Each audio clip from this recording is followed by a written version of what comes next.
Maithili express की शानदार प्रस्तुति। पपुआ के छोड़ के दोसरा के भइलू कैसे जीही तोर दीवाना हो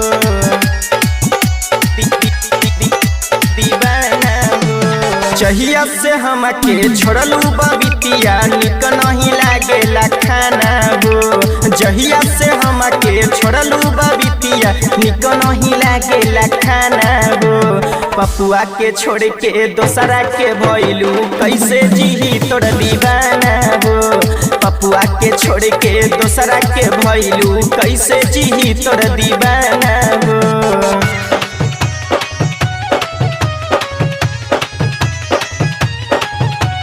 पपुआ के छोड़ के दोसरा के भइलू कैसे जीही तोर दीवाना हो। डीजे सुमित सतीश रईमा, सुमित सतीश कैसे जीही तोर दीवाना हो। खुशी रिकॉर्डिंग स्टूडियो बलुआहा। पपुआ तक करत रहे जन से ज्यादा प्यार हो, तब काहे धइलू बबितिया दोसरा के हाथ हो। पपुआ तक करत रहे जन से ज्यादा प्यार हो, तब काहे धइलू बबितिया दोसरा के हाथ हो। तोहरे फेरा में घूमल देख के बुढ़बो कहेले लफुआबो। तोहरे फेरा में घूमल देख के बुढ़बो कहेले लफुआबो।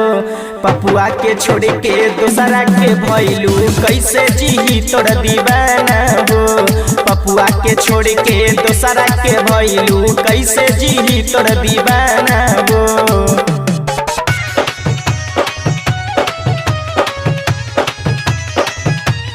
पपुआ के छोड़ के दोसरा के भइलू कैसे जीही तोर दीवाना हो। डीजे सुमित सतीश रईमा, कैसे जीही तोर दीवाना हो। कैसे जीही तोर दीवाना हो। टेंशन त भइल राम के सुन रामलाल हो। हमारा के छोड़ के भइली दोसरे के माल हो। टेंशन त भइल राम के सुन रामलाल हो।